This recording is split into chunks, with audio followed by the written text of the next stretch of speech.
Tuesday morning, welcome back. Completed a 2.5 hour journey. It's mid-morning now. Got a screen to go on this DX27. Oops. No damage done. We've also got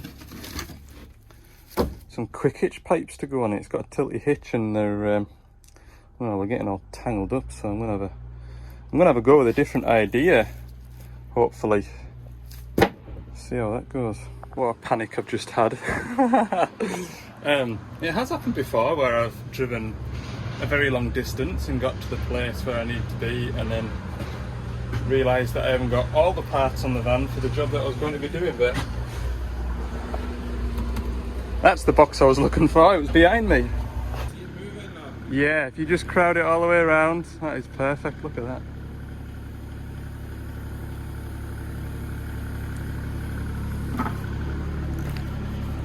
That is perfect.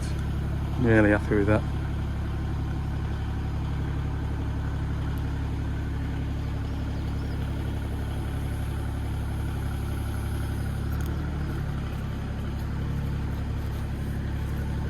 Yeah, that's spot on. There we go, that's the new screen in my hand here. I think I've diagnosed it correctly. We'll plug the original one back in, you can see what it's like. And just make it out and no more. Well, can you make it out? Only just. Alright, that's it all programmed up, I think. Screen brightness.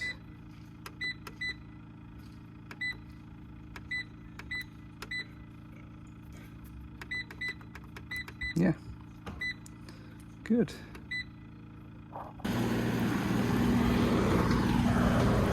Grand. First job of the day. Success. So next job is 41 minutes away, back in the direction of home.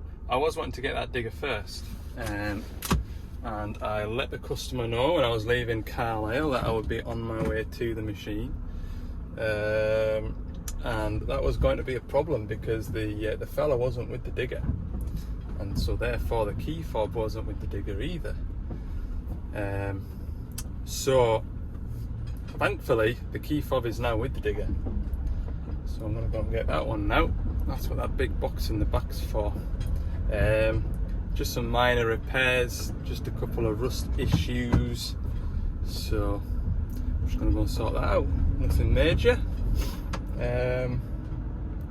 And then we'll see what's left of the day. I'll see you tomorrow. I've got more exciting stuff to do tomorrow. Literally all I've been doing is changing like a door frame around that machine there. And what else have I done? Oh, one or two other little like snaggy bits, look. Like plates like that are all rusty. It's just remove and replace. Like tomorrow I've got more interesting jobs that you would call repairs rather than sort of call it snagging, don't you? And it's just a new machine. Well, it's not even that new, it's about a year old that, but oh, there it is. Looking for that. A bit of wiring to do, just for an extra work light as well. So yeah, we'll catch up tomorrow. Morning. We've got a very grumpy DX55 this morning. It's got a block DPF filter. Whoa. The soot is up to, let's have a look, 106%. It does have a fault for the differential pressure sensor as well. So I'm just going to read the codes with the laptop first.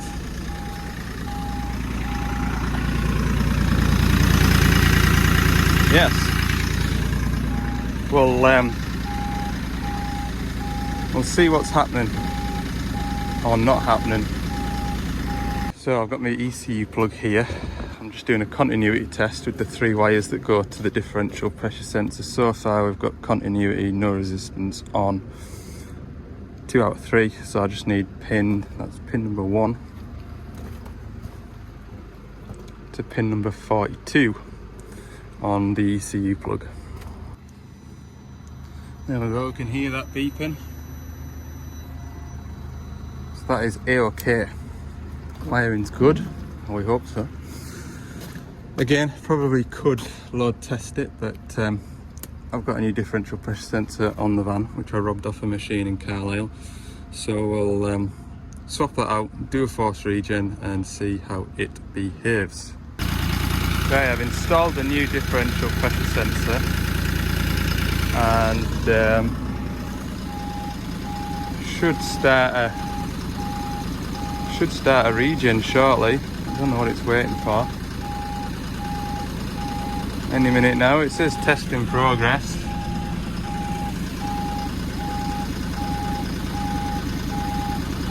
Go. Rev up. Common thing.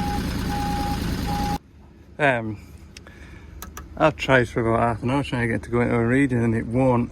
And there's still an error code present for the differential pressure high, which you would expect the differential pressure to be high because it's saying that the DPF is blocked, but I think it's that pressure sensor high fault that is not allowing it to go into a regen. So I think we've still got an issue, and I think it'll be the pins on this plug, although I've got continuity through to the ECU and the pins actually touching there because I've got a pretty much 5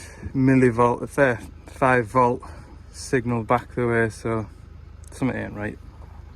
Now I found the problem, look. That must have been shoved in enough to get a continuity test, and then yeah, and I've tried stripping the plug down to try and squeeze these terminals tight to get a better connection. I've probably just snapped the last strand. Right, that's the plug repaired. Managed to get the broken pin out and I've soldered the wire to it. Whether there'll be a further repair to do, I don't know, but it's just, all it's saying now is that the DPF's clogged, so that differential pressure sensor fault's gone. So we'll do a force regen hopefully. Might not let me yet because the machine's cooled down. Yeah, not yet. I'll wait till the machine's warmed up a bit more. Can't remember whether I showed you this or not before, but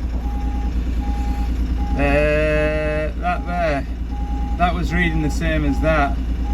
This one isn't being used, this DOC temperature sensor, so that's it, open circuit basically, whereas now we've got a reading coming from our differential pressure sensor, so we should be able to regen any minute now.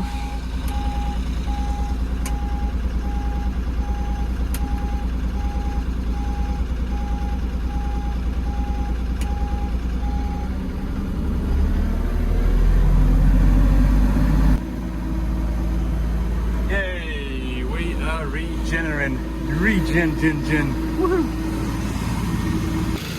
Right, there we go. Regeneration complete. I have another look in here to make sure there's no more error codes. No more error codes. Good. So, that has been a successful morning.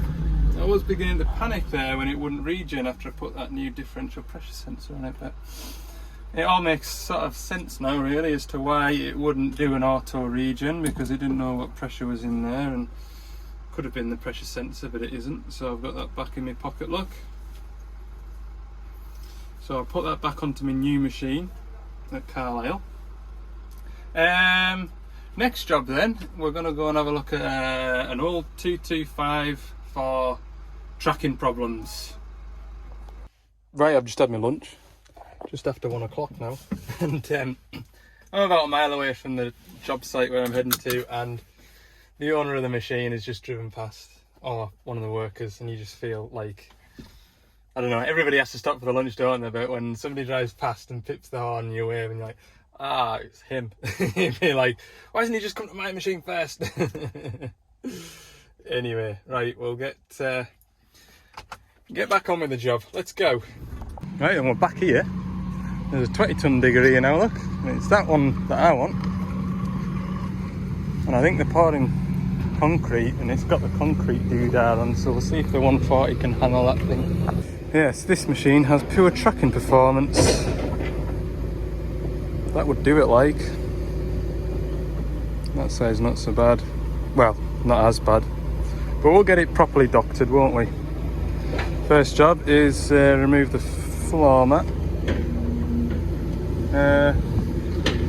Your man is stuck on that heap at the minute, so we'll leave him be. I'll let him get himself unstuck before we approach him. So floor mat's out, now we just need to excavate a bit. And this is, I'm not going to say this is the reason why we've got this problem, but it won't help, I'm not going to, every part of me wants to get an airline and just go, but it'll just cover everything in here. So I'm just going to excavate out what I need, and then when I get these foot rests out, I'll just sweep all the muck down through the hole. And then when I take the belly plate off under here one day, I'll just get a little shower of dust. It'd be lovely. Yeah. Now honestly, I have seen owner operators that are lose the boots type of people, you know, keep the cab immaculate. The muck gets under the floor mat, and although the floor mat's immaculate, it doesn't always mean that it's immaculate under the floor, under the mat. So this is normal. This is perfectly normal. So we'll get the 17 on a rattle gun now. Dugger. Speaking of dugger-duggers, I've still not got my 3/8 ratchet back. I'll have to chase that up. See where that's at, because yeah, it'd be 10 days ago now when I was informed that it was getting repaired, so who knows. Okay, there we go. We need to take up the play on that one, and I've got a feeling that the adjuster bit on this one has snapped. So get this all mucked out. Just the cleaner the better. I mean, look at that. Yeah, there's a muck under here is just sort of, it's just all caked in there like. Get it all gouged out, and then we'll just quietly sweep that into there for a that's a problem for another day, that. I'd sweep it out, I suppose I could sweep it out the cab doorway. Normally there's a nice big chunky lip there where you can just gather up the dust under that lip, and then you can't get the floor mat back in, but it's already gathered up. Just flick that all into the side of the van there, lovely. I feel like an archaeologist. There we go. Look at that under there. Hellfire. That would restrict your movements.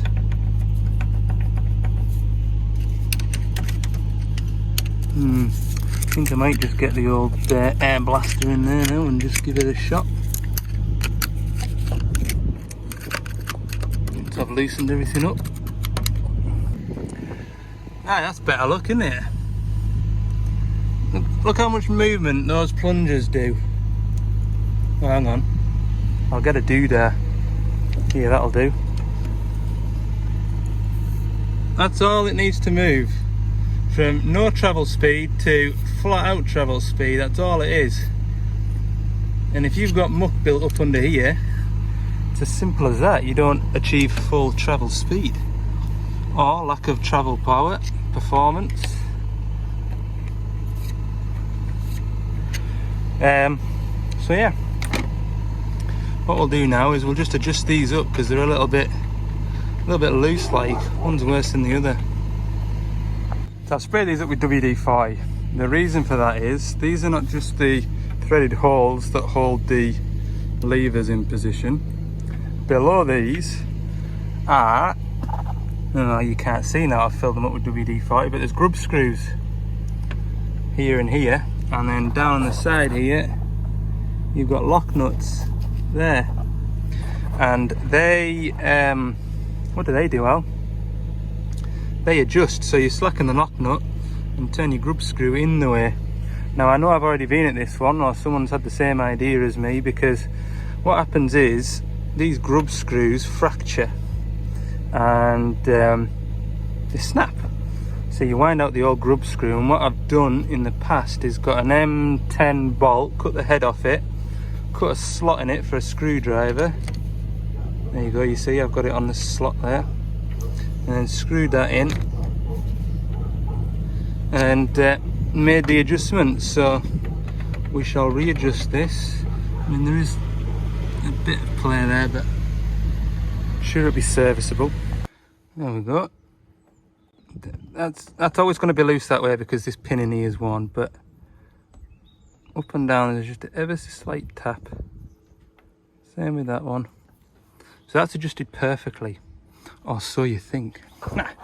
Then you get your lever and you bolt that back down through there, and then you realise your levers are all wonky. So I'll run these levers on now, see what they look like. And yeah, if you adjust them too far one way, then you can't get full travel speed because your levers hit the wind there. And if you adjust them too far that way, then your levers are in your lap when you try to track about. So there's a very fine tolerance, and it also depends on the size of the man sat on the seat too, but we'll get it. There we go, look. That's pretty damn perfect. Rather happy with that. So that's all it's been. Just see, there's just see that tiny little plate that I left down there. That transfers to a bit more up here, but that's about bang on. This one does, like I say, have that sway left to right, but that should allow full travel in both directions without firing a load of new parts on it, you know? There we go. That is far more interesting than watching me change rusty bits of metal yesterday. So hopefully you've enjoyed that. Right, we'll pack up now, we'll go back through at the yard and we'll get that 140 finished finally. Okay, right, 3 o'clock-ish. Let's get these covers all back on, get this machine out the door, and then yeah, we can put this well and truly behind us, hopefully. We'll see. There we go, we're all back together. We'll truck this out. Boy, it's going to make some mess when I truck out of here. All that mud's all dry now, so it'll just... oh, it'll make a mess. It'll make a mess. You might have noticed in recent videos that there hasn't been many action shots. And that is because I left that glued to the roof of that 140 I did the heater matrix in. And that there unscrews and goes onto my tripod, so I haven't had there's the tripod there. So I haven't had any action shots recently, so there we go. I can set that up now for, oh, I'll tell you what, it'd make great content lifting the counterweight off and filming it. So that's all back, as well as my trusty torch. Woohoo! Get that charging. Right, we'll get rid of this 140 out this shed.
done. I said in the previous video, it's only half an hour to put all those covers back on. I was right, you know. It's 3:45 now. A lot of you like this as well, the bucket carrier. Normally I see them on smaller bits of plant, but just as handy on a zero tail swing, look.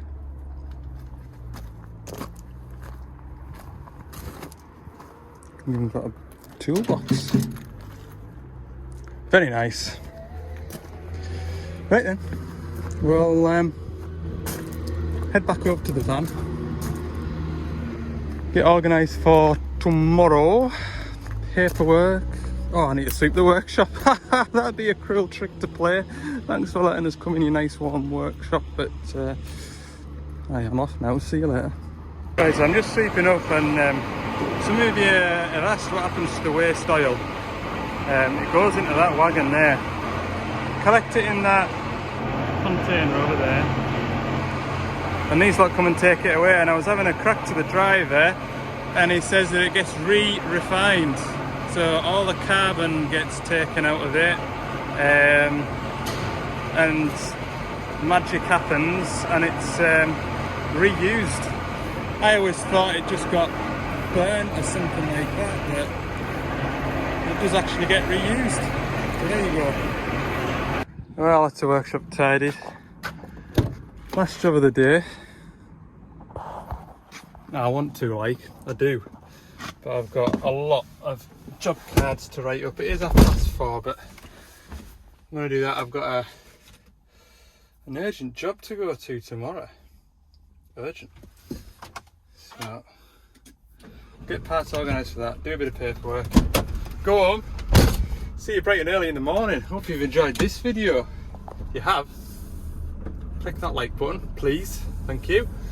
Anybody that hasn't subscribed to the channel, don't forget it is free to do. It costs you nothing, and it makes my channel go out to more people, so more people can enjoy this this sort of shenanigans. See you all in the next one.